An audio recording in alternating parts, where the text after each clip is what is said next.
Bam. This is Jon Shaivitz, and you're watching the Break It Down show. It's New Year's Eve. That's pretty cool. I like that.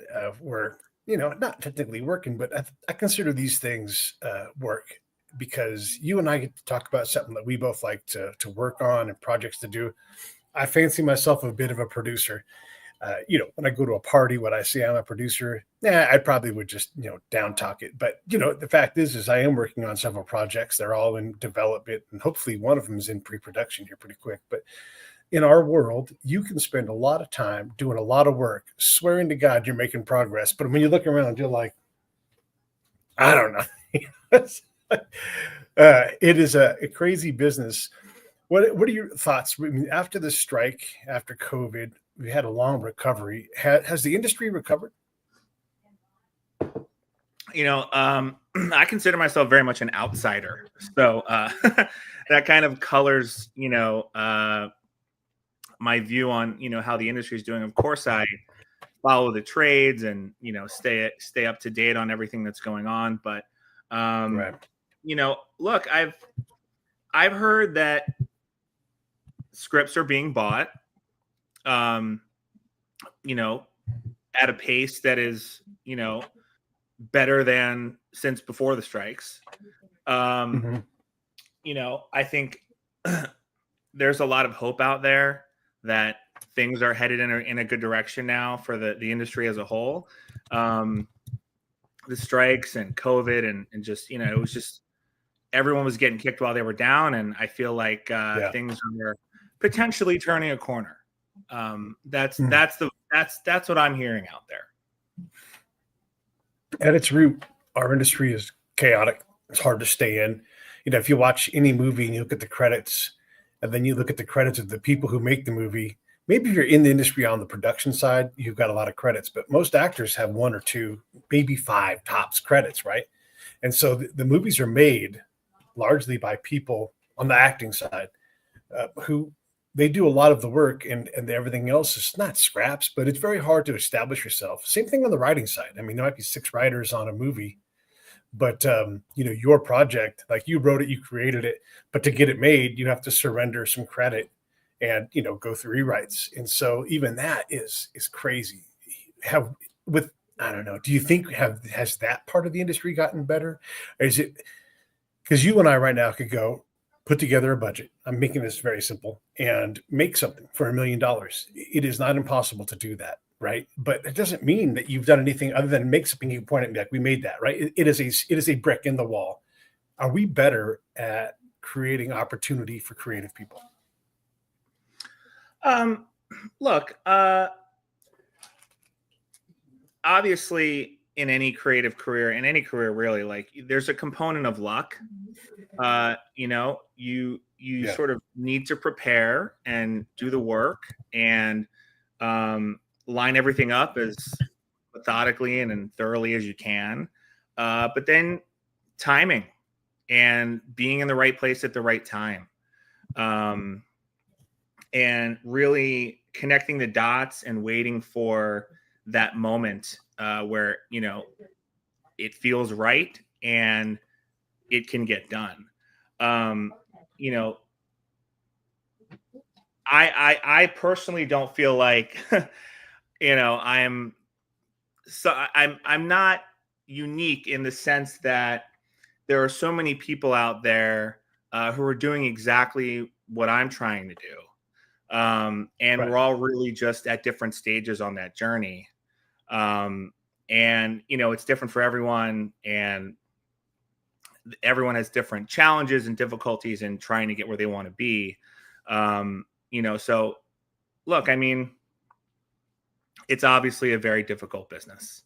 And it takes an enormous amount of dedication. And I even say, like, you have to be a little deranged about it. It's I've called it an unhealthy obsession. And if that helps you get across the finish line, great. But I don't consider myself to be any better or worse than anyone else who's, trying to make it in this business. If that answers your question. Yeah. I had to hustle across the house. The Wi-Fi signal was too low where I was sitting. So we've changed venues. All right, cool. So thanks for the long answer. I appreciate that.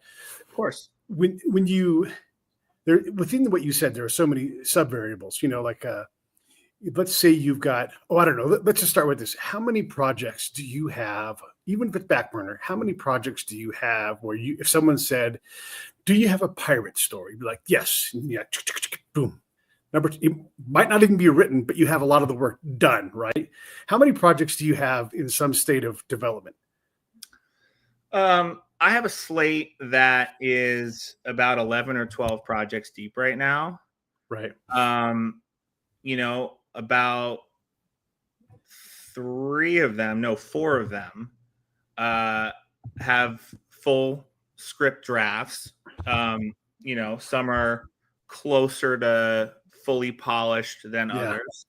And then, sort of the rest of the slate is maybe I have like an opening 15 pages.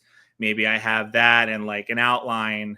Maybe I just have some notes with some random ideas for, one of my projects, but haven't really, they're really all at various stages of development. But if someone came to me and said, we'd like you to do a pirate story. Okay. Yeah. I have one ready. Yeah. Well, that's true. That's probably the right answer is, I've got one ready to go. Yeah. But even still, if I didn't, I'm always open to, great new ideas and stories. And I'd be willing to, try my hand at it and be like, I can do a pirate story. We can do something in that space. Yeah. The reason why I bring that up is because we talk about being ready to be ready, and having these projects in some form of whatever, like, like in my case, I use my show. And what I've realized is I have access to people like you, people who are other kinds of producers, and they have access to writers who write incredible things, but they don't have a real audience with anybody in the film industry. And so they'll go on a tour. They're just the next dude on a tour, and they don't get anywhere because they don't have any of the advantages that someone who knows people has, right? And so I start developing IP with these guys and just say, let's just work on an outline. Let's work on this. And then just kind of slowly piece this thing together so that you have a project, so that when the market is right for a pirate story or whatever it is, you can go, we got one of those. And then the work isn't like, oh boy, let me come up with something from scratch. Like, no, we've got something. We've got a writer who's interested in doing, all these things are ready to go. It's easier to say yes to someone like us who's like, hey, I've got this thing. All we need is whatever, 1.5 million. And they're like, no, let's do it right. Let's do for 5. And you're like, okay. I mean, these are great scenarios. These things happen though all the time. So I guess when you look at the market and being ready for that, that's a whole nother discipline to be able to juggle 12 to 15 projects and constantly go back and touch them and put more light. Oh no, that's not 15 pages. This has got 18 pages now, or whatever it's going to be. Yeah. I mean, it's sort of that famous cliche about, preparation meeting opportunity, having a portfolio of projects that, maybe it's not the right time right now. Maybe it's, in a year or two, or maybe it's impossible to foresee what's going to be hot when it gets hot. And, just having as many things as you can, and then waiting for one of those things to meet the right time. Yeah. How do you manage, obviously when you write, we quite often put somebody in the role of somebody, just imagine, whoever it's going to be, Morgan Freeman in this role. How hard do you push to talk to people and go, because I like to call it, are you interested in being interested? There's no commitment here, but if I can get this thing going, I'd like to call you. Would you want that phone call? And they're like, yeah. And so now I can say, not attached, but, they're willing to sit down and talk with. So that's one of the ways that I start. Again, you just kind of put like all the ingredients on the counter. Like, there's our cake mix, there's some eggs, there's some water, we've got all these things. Oh, there's Denzel Washington, it's all right there. Will Denzel say yes? I don't know. Nobody expects that. But these are the things that I like to try to put all these pieces together. Are you interested? Do you have bandwidth? Because if they don't, then I can go meet somebody else and try to find that bandwidth that I need. For sure. Yeah. And it's, it's like it's putting a puzzle together, and getting all the disparate pieces, to make the full picture. And casting is obviously a really big part of that for a lot of projects. Having an A-list star attached to a script can make the whole thing happen. So, I certainly see that as, one of those strategies, but it really depends on the project, right? Because, you could do a small indie that doesn't really need a big movie star. Right. And you're sort of, raising the money independently and, going that route. But then if you have something that's really high concept and commercial and perfect for a studio, and they're going to want to put big movie stars in it. Yeah. I mean, get that package together. It's going to make it, that much more attractive to buyers. When you talk to someone who makes things and they critique your work, there's a lot of I don't want to say platitudes, but they also don't want to break your heart. They want you to write, but if there's something they don't like, or if they're not 100% on board, they talk in certain ways, and everybody says yes to everything, but it doesn't mean yes, right? You've seen these things. When you hear someone say hey, you got something, kid, or something like that, what are the words that you want to hear from someone where it indicates there's actual real interest? Interesting. I think I tweeted something about this. No, did you really? Okay. A little while ago. I should be able to bring it up pretty quickly. So obviously, like you just said at the top there, here's so this is what I call the Hollywood speak translator. Okay. Yeah. Okay. So, if they say these things regarding your script, here's what it means. I love it. So if they say interesting concept, that's a no.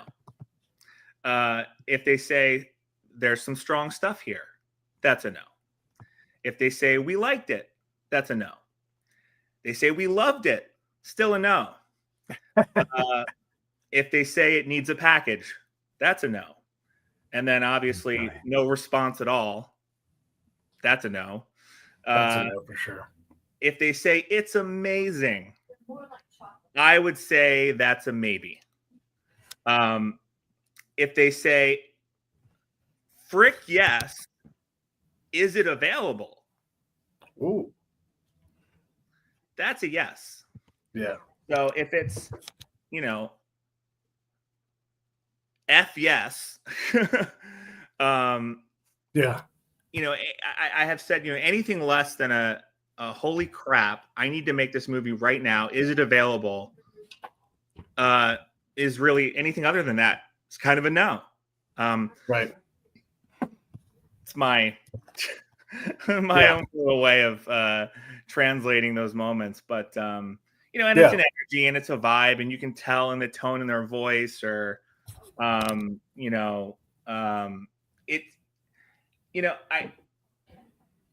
there's so much not mystery, but people are always wondering, when you send a script in, how often, when do you follow up, and how often do you follow up, and right. How do you know if they like it or not, or and my view on that really is, look, if it's a yes, you're gonna know. They're gonna chase you down. You're not gonna have you're not gonna be sitting there wondering had I just sent that follow-up email, that third follow-up email, would my movie be getting made? I would say 99% of the time, no. When they want to do something, it's very, very clear, and they put their money where their mouth is. They slap the contract down on the desk and they say, "Hey, we want to do this." Right. There's really no mystery. Yeah. Yeah.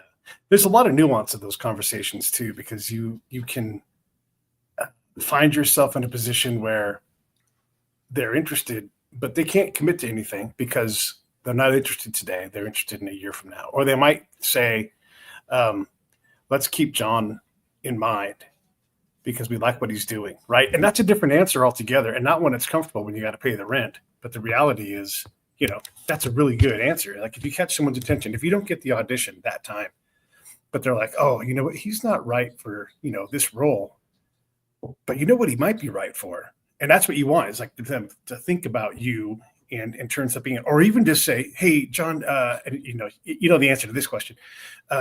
Do you fix scripts at all? We like how you're approaching these kind of characters. And you'd be like, oh yes, of course.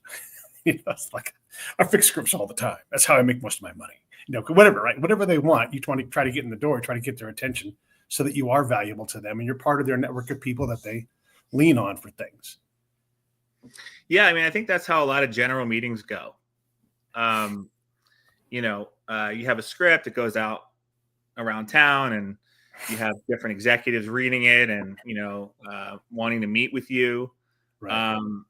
99% of the time, they're not really interested in the project, but they are interested in you because they like the writing, and, they could see themselves working with you on, potentially some of their project in the future. So that's absolutely something that happens probably more often than not. Most of the time it really is about developing the relationship and, just keeping in touch with the writer and finding the right thing to work on with them, even if the script that they sent you is not perfectly right either now or ever. How much time do you spend in a day, in a week, writing on scripts? Just like fingers on the keys. How much of that time do you do? Fingers on the keys.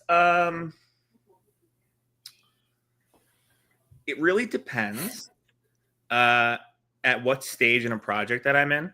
I kind of go in cycles and waves, I'll spend months just, taking notes and thinking before I do any actual writing.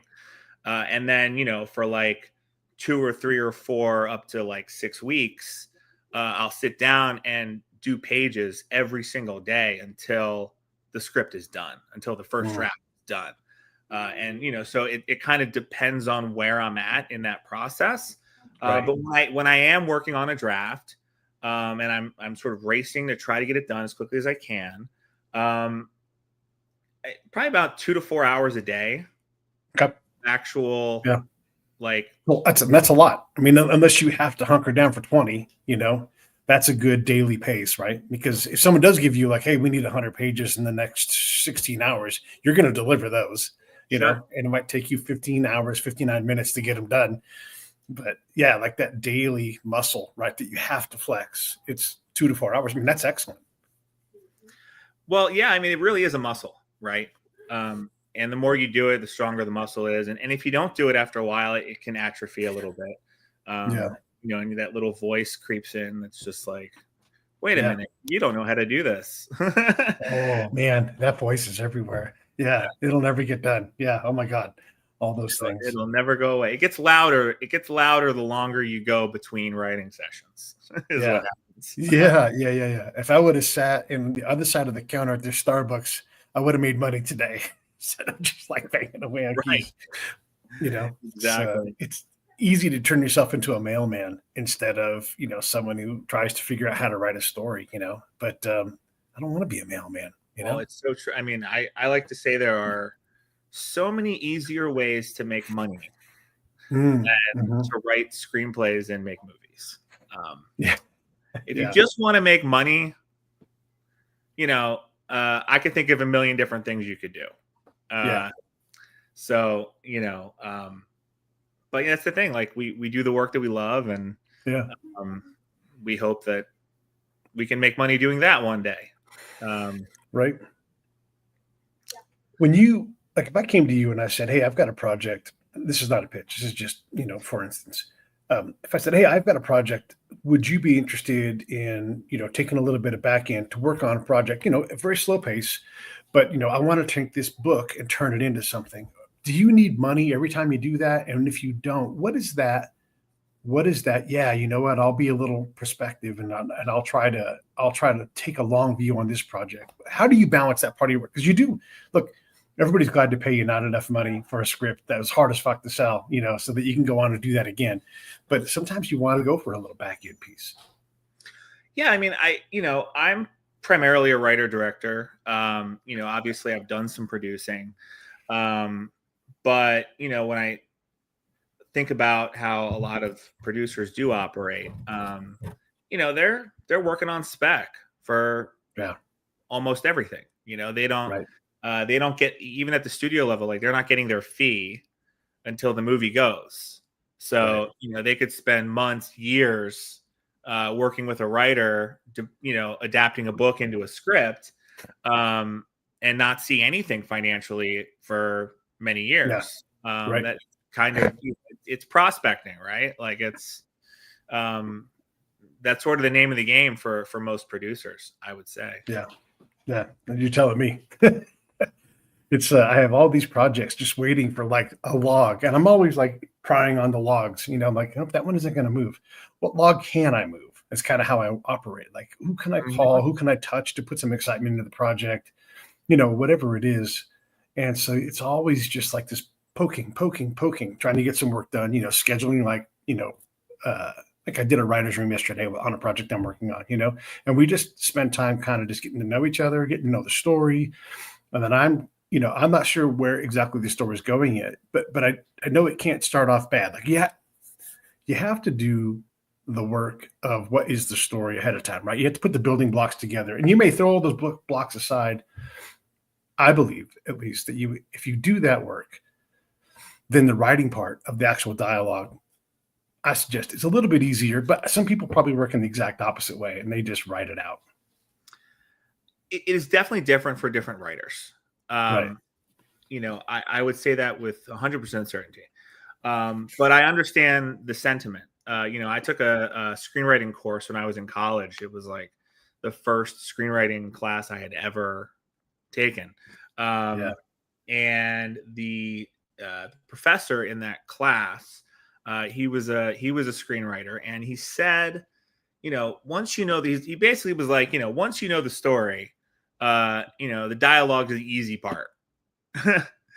and I understand where that comes from, especially because the story is really like the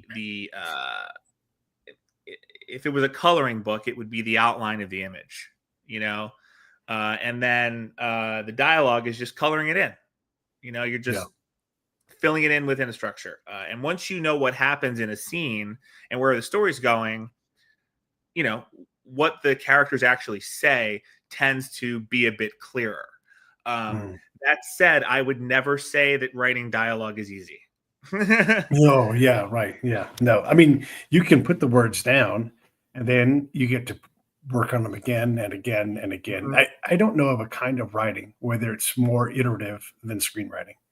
Like you're just constantly twisting, tweaking, flipping everything all the time, like adding a different, because if the product hasn't sold, if they're like, hey, we love it, like you're like, okay, I've got to go back and I've got to improve this story, right? Or work on the next thing. But it's so iterative. It's crazy. Sometimes by very small increments too, Yeah. Sometimes it's these final little tiny touches that can really elevate something from good to great or great to astronomical. And then obviously sometimes you got to start at the beginning and rewrite the whole thing. Yeah, and sometimes that's the right answer, and it makes for the better product. Like you can write it better the second time or third or 15th or whatever it is. There's all these little things that you can do in any kind of storytelling, and it's often like the first pass is like the simple pass. It's very on the nose a lot of times. You're trying to add something that takes it off of the nose, right? You don't want to get tropey, you don't want to get on the nose, but also you don't want to be so weird it doesn't make sense. But these like turns of phrase, like I like the thought of what's worse, a twist of fate or a fated twist. And you think about that, and maybe they're the same damn thing. But when you think about like what does a fated twist look like, and it's like the end of Apocalypto. Like all of this other shit, it didn't matter because here come the Spaniards, and it's just such a wild ride at the end of that movie. You're waiting for a payoff, and then holy, this fated twist that was always there. You're like, oh man, it makes you think that movie all the way through again, because it is this odd turn that you don't expect. And yet it feels inevitable, right? Right. Like Yeah. that was always what was supposed to happen.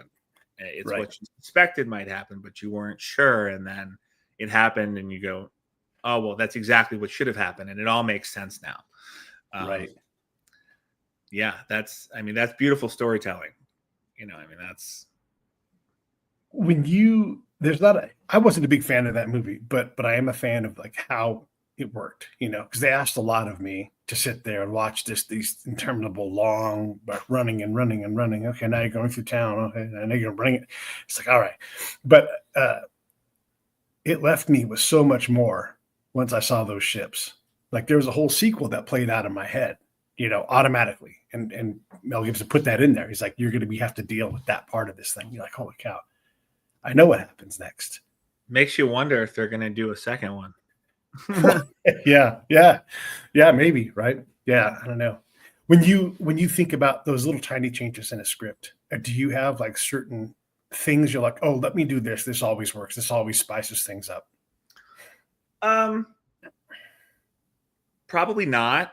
I don't really have like. I certainly have techniques that I employ. I certainly have a method of my own. But as far as like a very specific or particular, flourish or, tool that I bring out and say, oh, I'll add a little bit of this color here. And that always seems to, spice it. I mean, look, to sort of zoom out and answer it maybe a bit more broadly. Sure. I would say conflict. That's what I would say. Conflict is really that thing that you can add to a scene in almost any context, and it's going to juice things up. If it's organic and it makes sense for the story that you're telling, and it could be internal conflict, it could be external conflict, it could be any number of things, but when you do have that very clear apparent conflict in your story, it tends to make the writing leap off the page and feel a bit more heightened, and make the reader lean in more than if it wasn't. So if I had like a secret / not so secret ingredient that I always throw in there, conflict is at the top of that list. Conflict can be a lot of things, right? It can be, we can force the audience to deal with an uncomfortable reality or whatever it's going to be. Conflict, I think a lot of screenwriters have their own definition for conflict. It's like everyone sees what conflict is a little bit differently. And obviously there are many different forms of it. And what really counts as conflict versus like tension.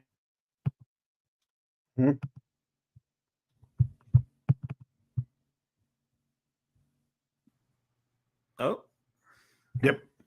Just go ahead. Blanked out for a second there. I know. That was me. Okay. Yeah. But look, there's so many different ways to think of conflict, but right.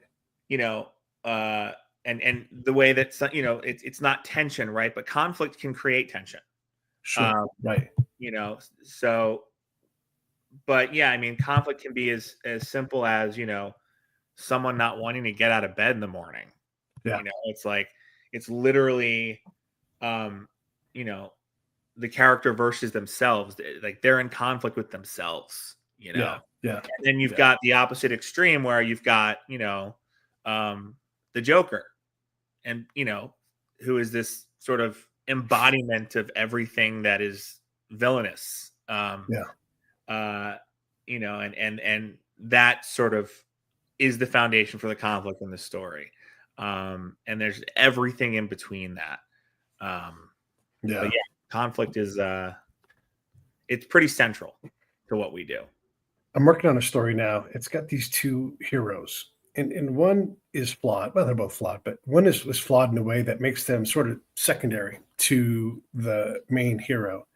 but he's also central to the movie. So he's not a supporting player, and he wouldn't even be in a lot of the movie, but he's always present because he's a leader of this mission, right? That happens, but then the mission falls apart, and so one part of the mission is the actual hero, and then the other part, is this other guy continuing the big mission, right? So there's like this catastrophic cleaving of the team, and Team A is run by the leader, and Team B is run by the captain of this ship.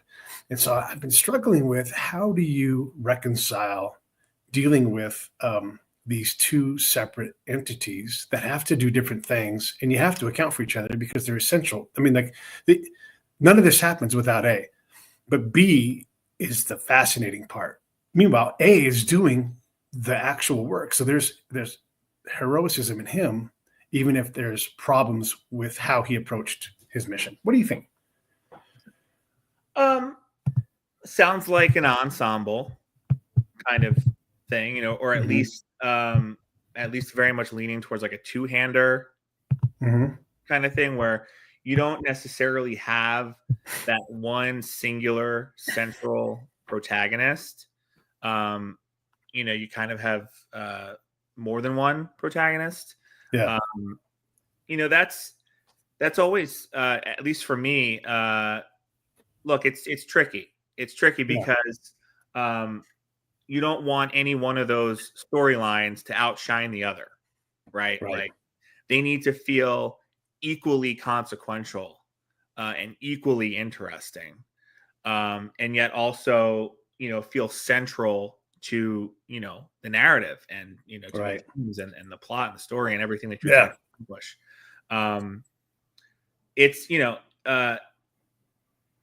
It's difficult out of context to, really zero in on that. But yeah, I mean, some stories, a lot of stories, but, some stories really focus in on that one hero. And then you've got the Avengers, where it's like, you got all these different heroes and they're out doing all these different things. And although I would argue that, there is sort of that anchoring character. A lot of times, at least in the Avengers, I feel like that's Iron Man. Iron Man is kind of the glue that holds the team together, and it's sort of the lens through which we're seeing everything. So even in ensemble pieces, you do have some feeling that, like, there is some centrality to one of the characters that's really kind of carrying the story. Very difficult balance. The story is epic too. So, in my mind, I'm like, I need 240 minutes for this thing. It could be a franchise. You don't know. It could be. No, it's just a big story, and survival and the elements that deny survival play such a massive role. Like, they're a character of their own right. Really, like, they're the antagonist. Is just, it's human will, right, and man against nature, really, in this case. But it's a very interesting, very big. Like, these people are crossing wide distances, and so you've got to portray that in a setting that's polar, and so everything is like snow everywhere, snow and water, maybe the occasional bear, and so you're trying to display like how hard this is, and oh man, it's fascinating.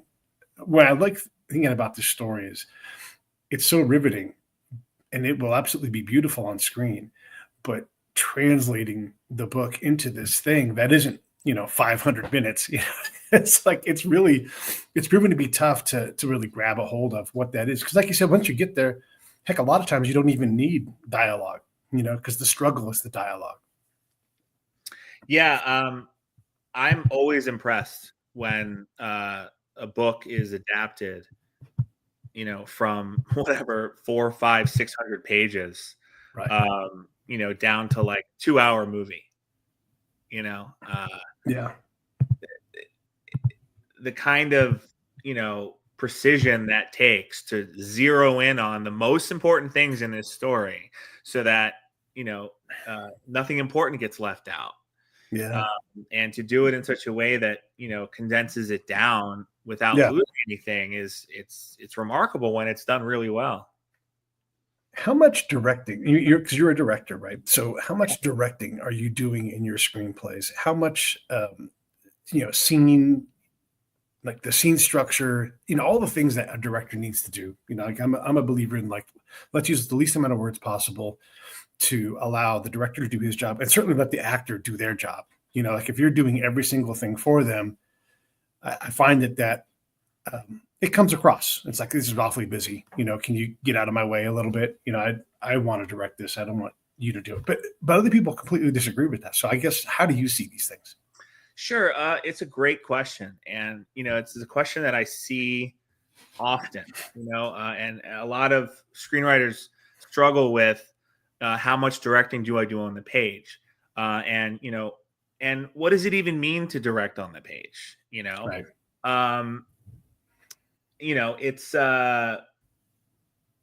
It's definitely a difficult thing for a lot of writers. When I really started writing years ago, and I was really started to cut my teeth. I did include what I call technical language, like, dolly shot, close up, the camera cranes up, Yeah. that sort of very technical camera language. Mhm. I think that's when people say directing on the page, I think a lot of times that's what they're talking about. Mhm. Um, Mhm. and so, my writing style has evolved over the years to not do any of that. Uh, Mm. I think, and look, Paul Thomas Anderson does that.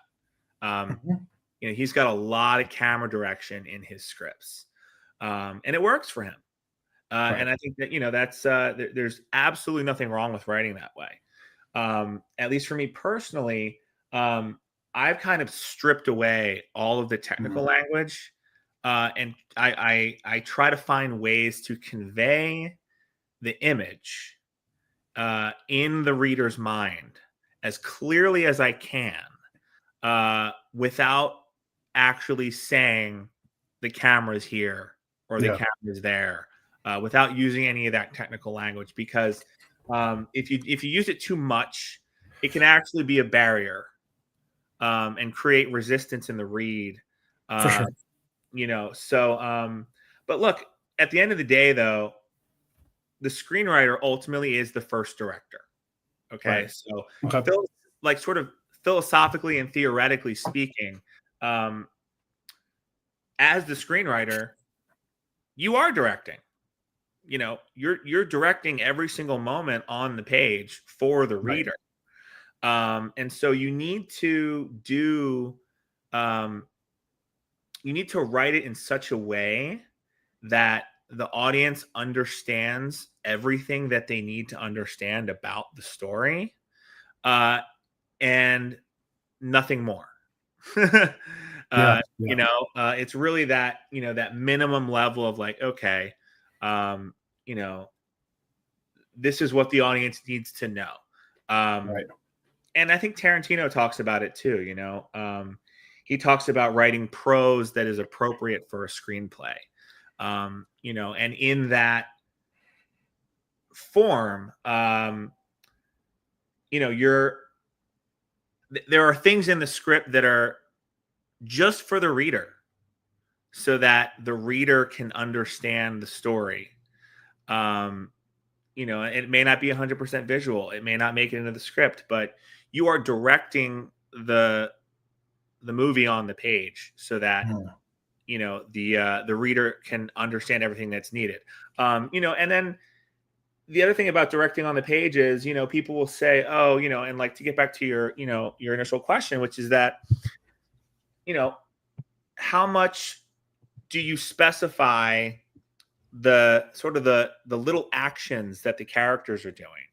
Right. um you know you can over direct on that stuff, right? Like, you can say, oh, the character like blinks one eye and then blinks the other eye and then takes their hand and like moves it in a circle, and it's just like, you can get really, you know, often left field with that stuff, so that it becomes, you know, kind of a barrier. You know, you don't want to be micro managing every little action that your character takes. But the thing is that you have to, like I said, you have to provide the minimum level of information necessary to understand the story. So, if there's a particular expression on a character's face, or, you know, there's a particular hand motion that they do, or any number of nonverbal cues that are critical to understanding the story, then you have to include it. Right. It's really a matter of parsing what is essential, and what is not. There's you know, I think, you know, the movie A Perfect Game. It's a baseball movie. Kevin Costner is in it. Field of Dreams? No. It was in the late 90s, early 2000s. He was like an older pitcher, basically his last start, and he throws a perfect game. Oh. And in there, they have a guy named Vin Scully, who was the Dodgers announcer for a long 70 years. So he is like the maestro of all of sports announcing, you know. And so this guy's still around and everything else. So they hired him for the movie. And there was a thing that Kevin Costner's character would do is when he had to focus, like he would have like this internal monologue about like this struggle, and he would flash back to memories of his life as he goes through this whole game. But then he would look straight ahead and he would say to himself, clear the mechanism. And then everything else goes out. The crowd disappears, right? And so you have to establish that as a writer, because at the end of the story, as you might imagine, the mechanism no longer works, because he's as old, he's pitched his last pitch, but he's still on the mound and has to bring this perfect game home, you know? And so there's all kinds of story elements in that, but you do have to direct that at some point and say, whenever he stares into the catcher, he clears the mechanism and the crowd goes quiet and he can focus. And so, you know, because you need that part of the story. The other thing you don't do in that thing, and this is absolutely how they did it, they're like, the direction is Vin Scully speaks, you know, just like you don't tell that guy what to say, because he is perfect. Nobody can write better stuff than he's just the best. And so in that direction, right, like this, I'm trying to illustrate like what that looks like, where you have to give this minutia of here's how the pitcher focuses and gets the job done. And then when that machine breaks, you really ramps the drama up. Meanwhile, you don't tell Vince Scully. It's like you don't tell Ice Cube what to rap about. You know, you're just like, Ice Cube raps, and that's it. You sit back, that kind of thing. And I think that captures sort of what you're saying. I don't know. What do you think? Do you have an example? Yeah, how did I do? Like, if you're right, you know, you do need to leave room for the actors to, you know, have their own interpretation of the character and bring something of their own to it. You know, and sure, like, you know, if you're working with Meryl Streep, you're not gonna, you know, over direct her. Right. You're going to allow her the space to bring her own talent to the role that she's doing. You know, so yeah, I mean, that's sort of what I think about that, is that, like, yeah, of course, like, you know, when you're working with, you know, some of the most talented actors in existence, and whoever were, yeah, like, you're not going to say, oh, you know, hold your hand up like this, and, you know, put it under your chin and stroke that one little hair on the side of your face. Like, you're not going to do that, because they're not going to go for that. They need to bring their own thing to that performance. But again, if it is essential to the story and understanding the character, you know, then you got to put it in there. It's like a signature thing that this character does, that without which the story would not have the same meaning. Then you include that. Right. Yeah. What are you working on? Like, what's a project you could talk about? And we don't have to talk about projects you don't want to talk about, but no, we can talk about whatever. I'm working on a romantic comedy right now. All right. I'm finishing up the script, and, you know, we're going to start taking it out next week. Oh, wow. Okay. You know, it's a fun little project that, I came up with a little while ago and started writing the script, and it's been a lot of fun. It's a bit of a genre mashup. It's a science fiction romantic comedy. Okay. I was gonna make a joke like, is it a creature feature rom-com? But science fiction, whatever. I mean, you could do it, right? I mean, Yeah. The Shape of Water is not a rom-com, but it is a creature feature romance. So yeah. There you go. Maybe that's something you need to work on. Exactly. That could be a great idea. But yeah, no, that's the script that I'm focused on right now.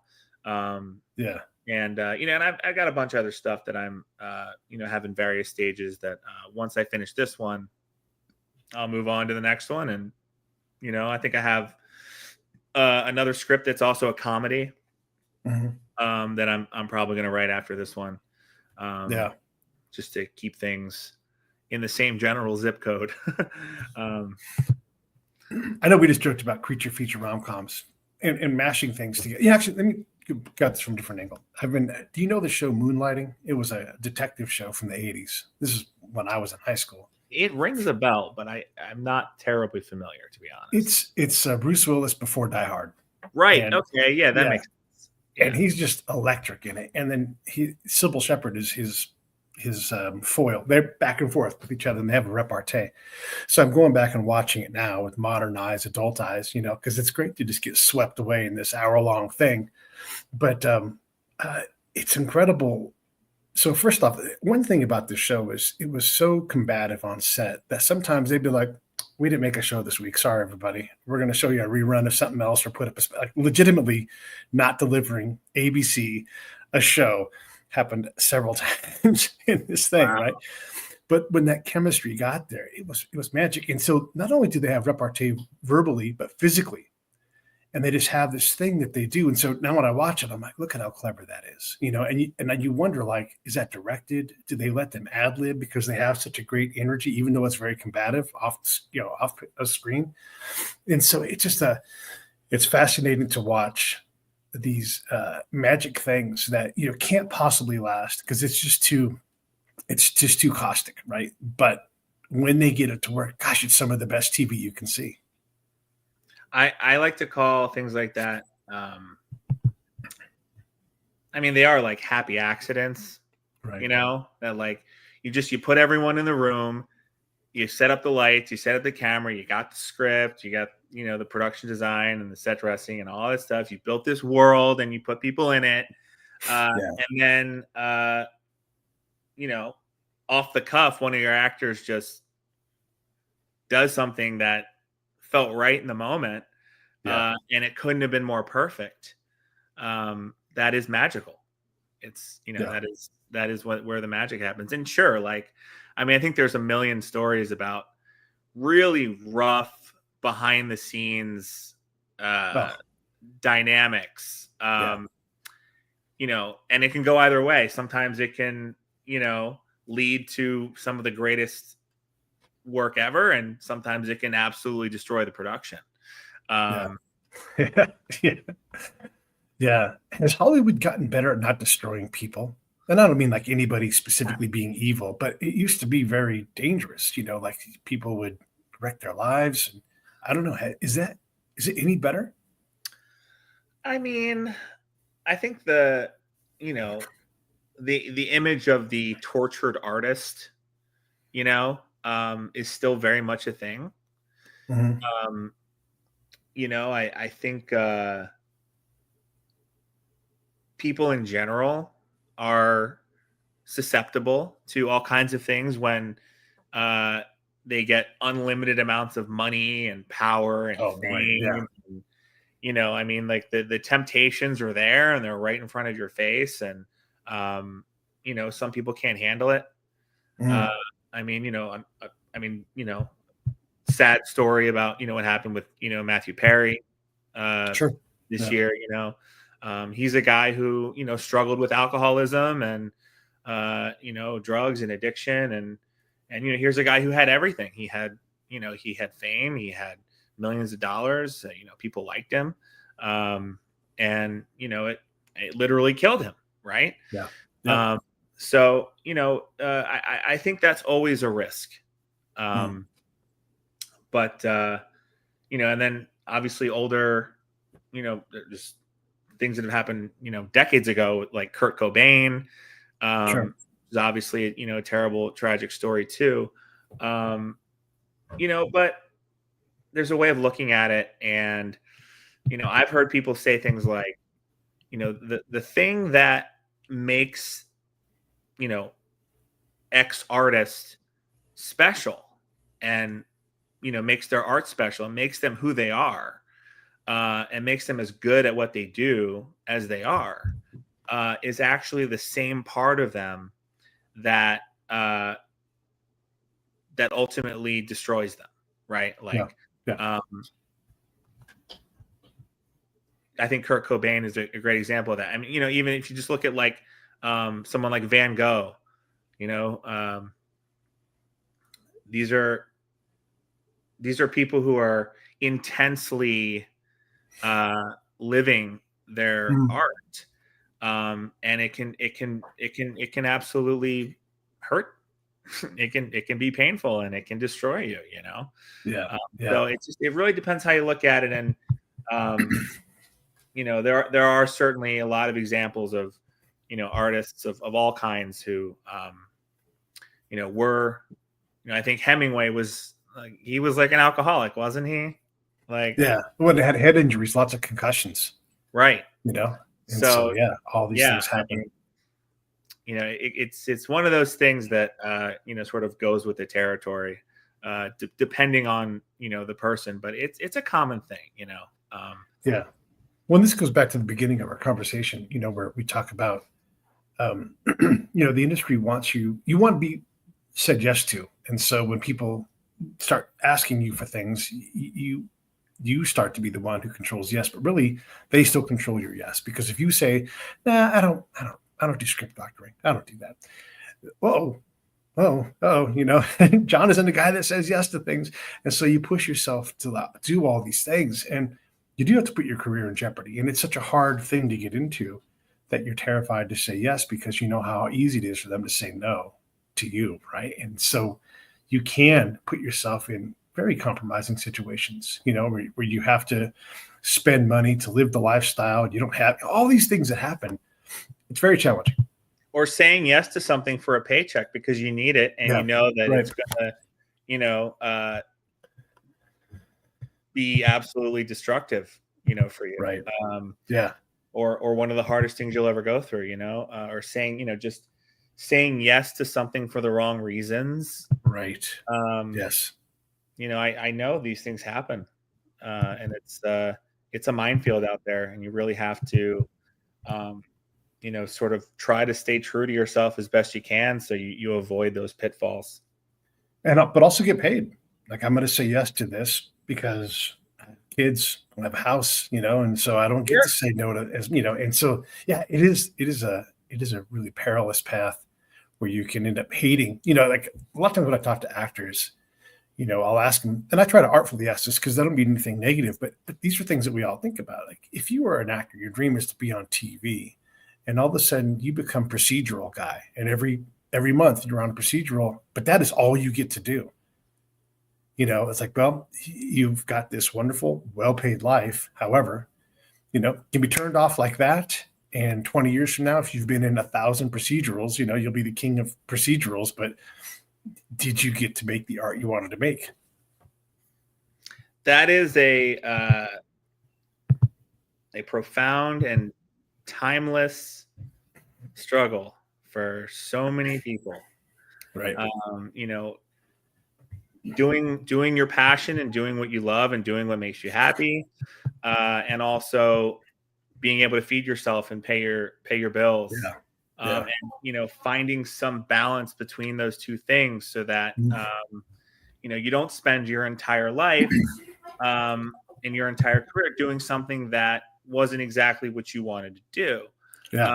I've heard Scarlett Johansson talk about how she would do the Marvel movies so that she could do the smaller movies. Sure. Like taking the paycheck for the bigger stuff, that may not be as, artistic or creatively fulfilling as some of the smaller indies that she does, is actually what enables that and makes it possible. So,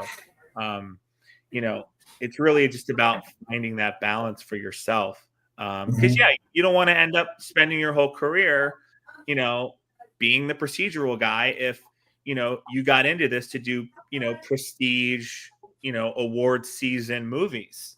Sure. So trying to stay on track and let your or sort of leverage the success that you do have in whatever field you do have it in, to try to turn that into something that's a bit closer to your goals. No, that's great. You're right, and hopefully you get to that spot where you have to have that battle, and a lot of times it involves being redefined in the industry, and if you come back from that, then you have a lot more control over your career. Sometimes, sometimes not, but I know a lot of people that were like, I got fed up, I got burned out, and so I had to start saying no to things. I still said yes to things, but all of a sudden there were a lot less offers, and the money went down, and then they had to get through that battle. But when they came out on the other side, because not everybody makes it through that, they had a lot more control over what they did, and they were a lot more comfortable with the lack of comfort of that steady procedural check. And again, nothing wrong at all with being procedural guy. It's a wonderful life, right? Great art form but too. And we're all like artists, so like we want these things to happen. But the curse of achieving your dream can be that it turns out I wanted to just go teach high school. or go get that postal job, right. Have all the money I need. I just want to walk around in some shorts and deliver mail, we would all love to get to that point where we have achieved so much, of our goals that we're sort of content and satisfied to, essentially give it all up. And, I say the thing I like to say is, I will move to Thailand and sell necklaces on the beach. There you go.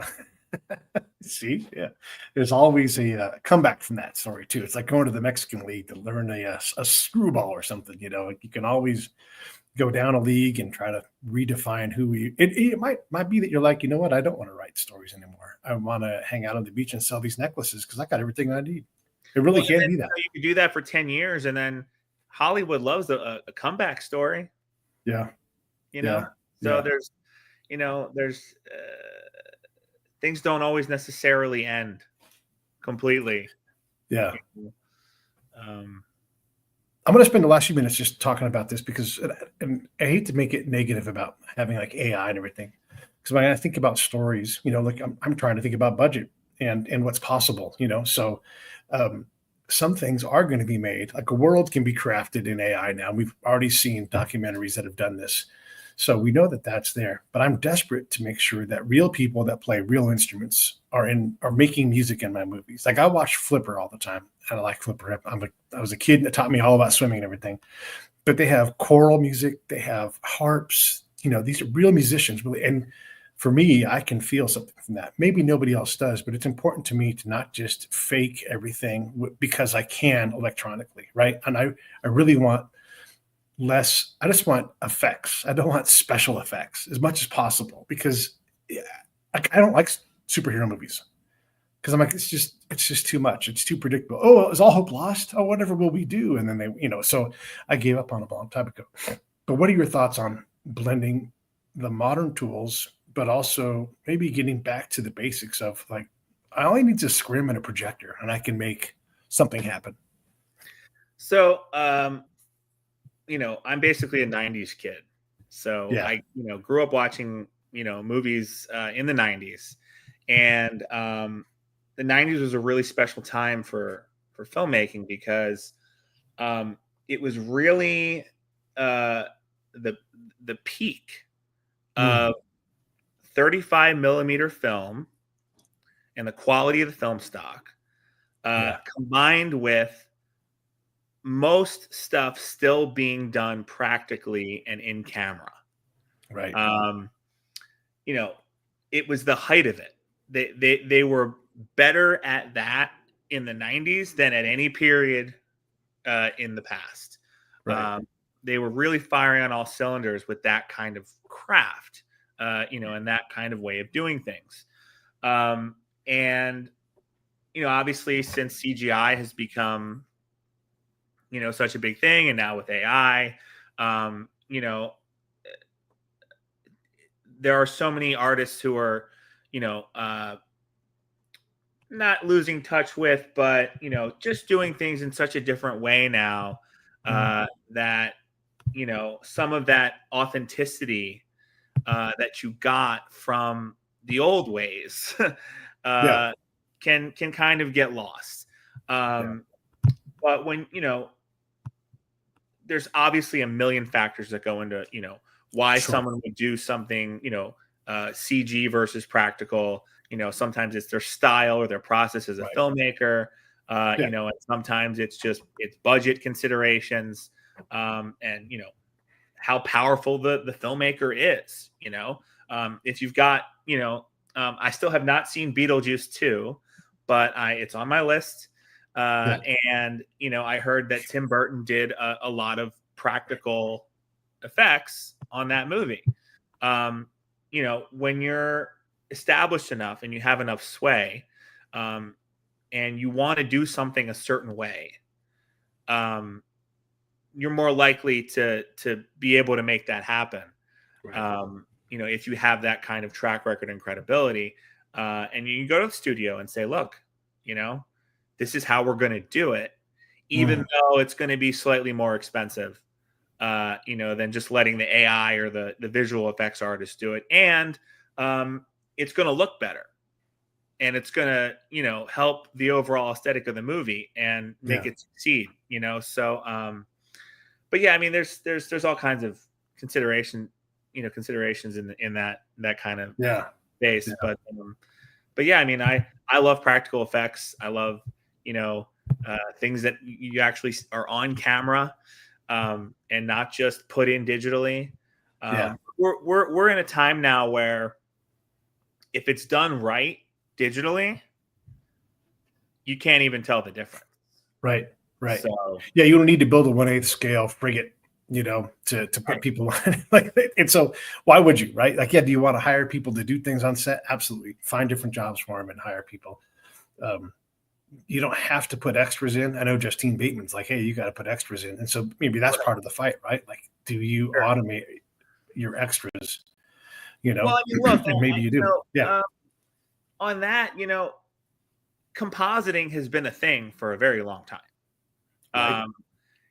Even when they did Star Wars, they had little matte paintings of, stormtroopers in the background. Those weren't actors in stormtrooper gear. And but it was a painter. You did have to hire a painter. You did have to hire a painter. That's true. So yeah, and then in maybe 10 years ago, 20 years ago, you had armies of compositing visual effects artists, adding crowds in stadiums and at rock concerts and on streets and all that kind of stuff. So, those aren't real actors either. But at least then you have the compositors that are getting hired and paid to do that. And then now with AI, what may have taken 50 different compositors over a year to do, you can do in 2 weeks with, 3 people. So, and those stormtroopers can have some animation to them, right. And they can, they won't be so stiff. One of the things I like about AI is that you can, in your world, you can now add camera angles that didn't exist with historic things. They could extrapolate, and we're just on the edge of that. Imagine, when that improves, just like in the early 90s, because you're a 90s kid, when the video games were all polygons, and I was blown away. I'm like, oh my God, that almost looks real. And now I'm like, I watch a video of car races and I'm like, wait a second, that's not a real car. But I don't know right away, right? I can be fooled for a good bit of time. It's usually when it starts to defy physics that I go, wait a second. And then I kind of look, I'm like, oh, that's a video game. The uncanniness that's not quite. Yes. There you go. Uncanniness. Yeah. Look, I don't want to take all your time. It's been a great chat. Is there anything else you want to say? Anything else you want to do? Everybody should go check out your stuff. I put a link in the show notes for you guys to go check out Jon's website. What else do you want to get into before we wrap this up? Look, I've had a great time talking with you, and I really appreciate you having me on. Yeah. Always down to talk screenwriting and filmmaking, and the movie industry. It's what I live for. I live and breathe it. So this has been fun. I have my first feature film as a writer-director is coming out next year. It'll be released. We'll release the actual specifics on the date that it's coming out, where you can see it. That should be coming relatively soon. Other than that, look, it's been great talking. I hope you enjoyed the conversation as much as I did, and I'm looking forward to 2025, and hope everyone out there has a great new year. Yeah, here it comes, 2025. All right. Thanks. I'll talk to you in a second, Jon. Hang in there. Everybody else, have a happy new year, and we'll talk to you tomorrow. Hey, thanks for watching the show. I really appreciate it. Right here, you can subscribe. Please do that. It makes the show grow. Hit that notification bell so you know which incredible guest is coming up next. Down below is the PayPal link. You can put a small subscription in. That is an enormous help. All that money goes right back into the show. And then right up over here are the next episodes you should listen to, curated by yours truly. Thank you so much for